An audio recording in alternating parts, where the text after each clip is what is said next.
Hello everyone, it's your boy Lazer Kitty. Today I'm going to show you how to felt a Therian mask. Anyone can wear these masks. I call them Therian masks because Therians and Elder Humans and Quadrubists made these popular. So call them what you will. These are masks made on cardboard bases or maybe PVC bases. They're all the same shape and they come from Amazon or maybe a craft store if you're lucky enough. I just get them on Amazon, and I'm going to be using a cardboard one today to show you the most beginner-friendly tutorial that I can on how to felt. It's the first step. As you can see, my mask has fur, paint, mesh, and felt, all held together by glue. Hot glue, to be particular. You can use any glue that you want. I don't recommend using Elmer's glue, but you can get something like tacky glue, which doesn't require heat. It does take overnight to dry, but after that, you're golden. So you have options. I also use small scissors. Technically, you can use any scissors. However, you might have a hard time. If you're older, maybe you could use a razor. I sometimes use an X-Acto knife. Definitely don't try all of this at home if you are very young. Ask a parent's supervision for using anything sharp or hot. I will be using a hot glue gun. This is a very big hot glue gun with a very big hot glue stick, and it gets very hot. It is quite dangerous. I have burnt myself a lot of times. So be very careful.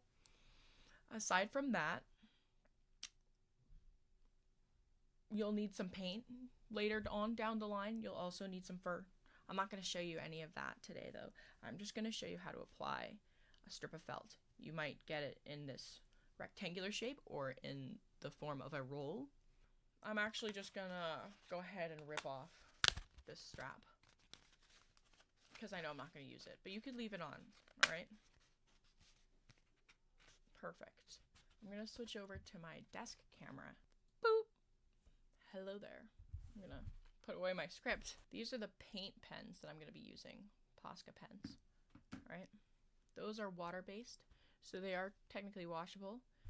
Might not be a good choice if you want your mask to last a long time. As you can see, mine's super faded. Don't mind the ink on my hand. I was just painting. So here's our mask base, right? I don't need to remove anything. I don't want to change the shape of the ears. I'm just going to keep it all standard so that this could be a simple tutorial. First thing I'm going to do, stretch out my felt.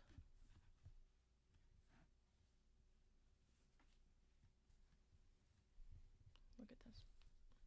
It might look a little crinkly, especially in the spots where you had your fingers, but that's fine. This is exactly what I want. And then I just want to make sure the center is stretched as well. You can kind of lay it flat just to smooth it out. Great, this is fine. You don't want it to get too thin, but this is fine. It's a little translucent, but I like it. See? Now, my hot glue gun is already heated up and ready to go. So,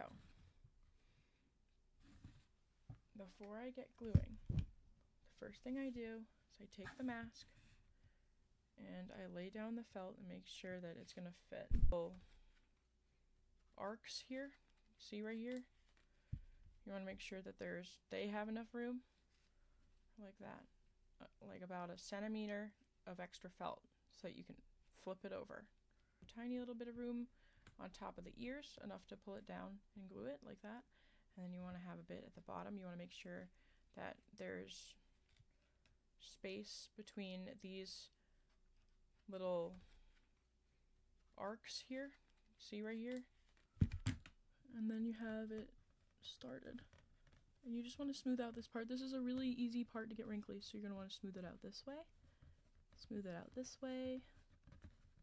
Not too much glue, or else you'll see it'll come through the fur, but it's okay, we're going to paint it. So unless you want that bottom layer showing through, it's not a huge deal. Pull it. Okay. There. See, no wrinkles. Not really. Boom. Perfect. Let me pick this guy up. Okay.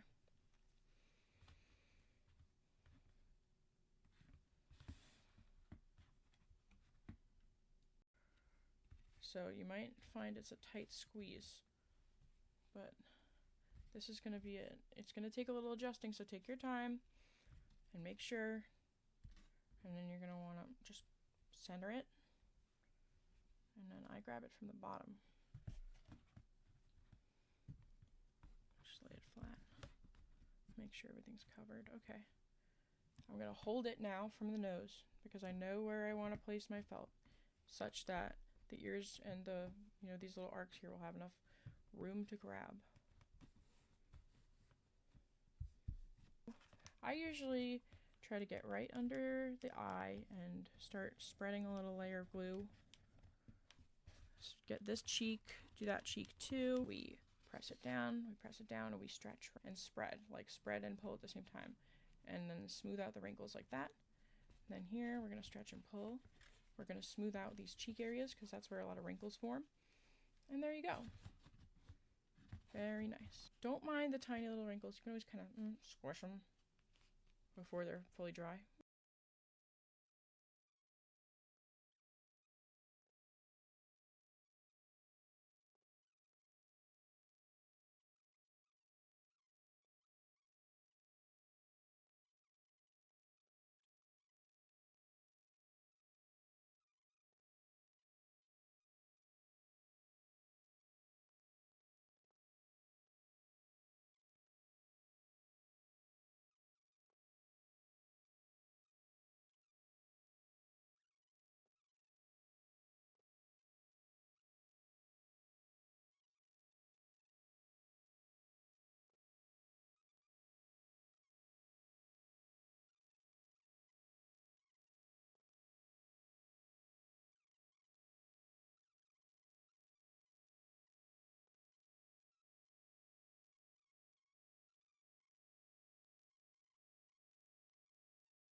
And I'm just gonna start. I'm gonna give about a centimeter of space in between the edge of the base and where I'm cutting.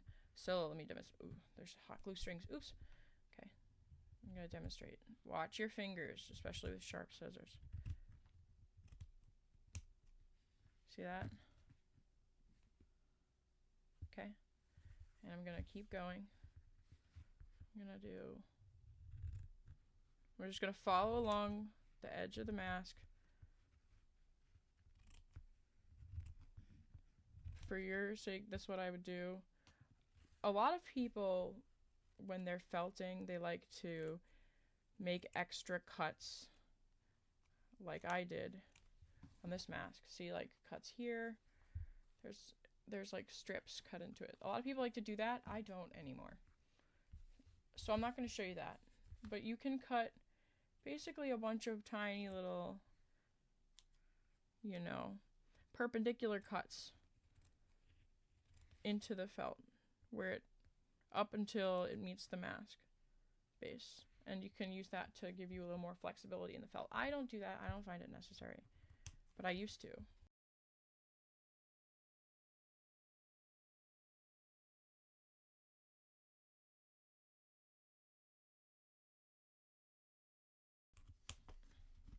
This is not very effective, I'm sorry. You can poke a hole with the razor if you want. I'm just gonna cut right across the eye from corner to corner.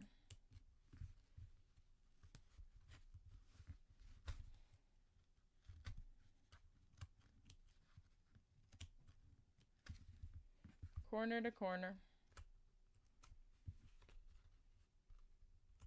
I'm gonna cut another little perpendicular cut just just up the middle and down the middle over here. So let's start. I'm going to start around the mouth. I'm just going to add a hefty layer right here. Okay. And I'm going to start from the middle and work my way out. Just pulling and stretching a little bit, and pressing it into the glue. Watch your fingers. Yeah. You can wait for the glue to be a little tacky as well. This is what it looks like in the front now. As you can see, there's really minimal wrinkling. And then you can work your way up either side. I like to do it all in one fell swoop, but this can be challenging, so be careful.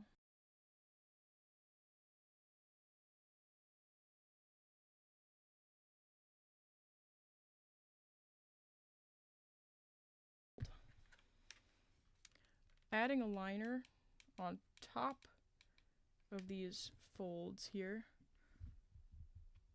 on top of it, can help it stay on. Now for the inside of the ear, I'm going to go like this. Here, I'm just going to work my way from the bottom. I'm going to press and pull. It's like a roll. But then we have this extra part sticking up. So you can cut there. Again, I don't.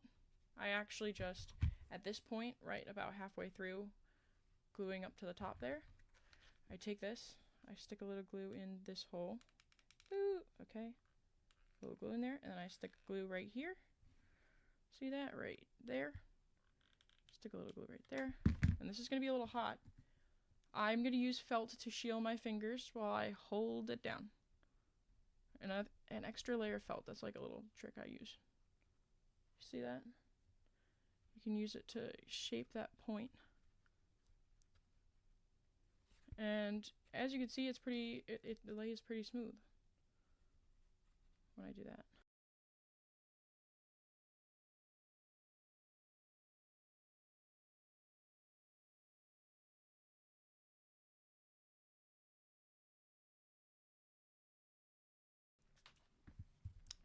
And I'm just going to put a thin strip. This is another easy place to burn yourself because you have to use your fingers to shape it. So I'm using a tiny little bit of glue. The less glue you use, the less likely you are to burn yourself. I will recommend, actually, for just like the corners, applying a little glue and waiting for it to get tacky. Like this, just kind of pulling it over and then pulling it over. You know, just kind of smearing it into the glue so that it holds it in the corners because those can be challenging. But my technique seems to work for it.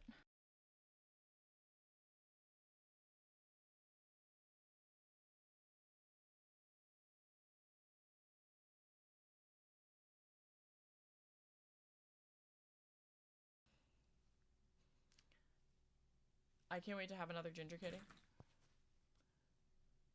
Painting is going to be a lot of fun. I painted this with Posca. I'm gonna, I don't know, maybe I'll use acrylic this time. We'll see. However, that's all I have for you today. Please drop a like, subscribe maybe if you haven't already. I post masks on my Etsy if you ever want to buy one. That's about it, yeah. Check out my live streams. Maybe I'll, you know, if this is popular, I'll do some live streams where I make Therian masks and that sort of thing. Okay? See you later.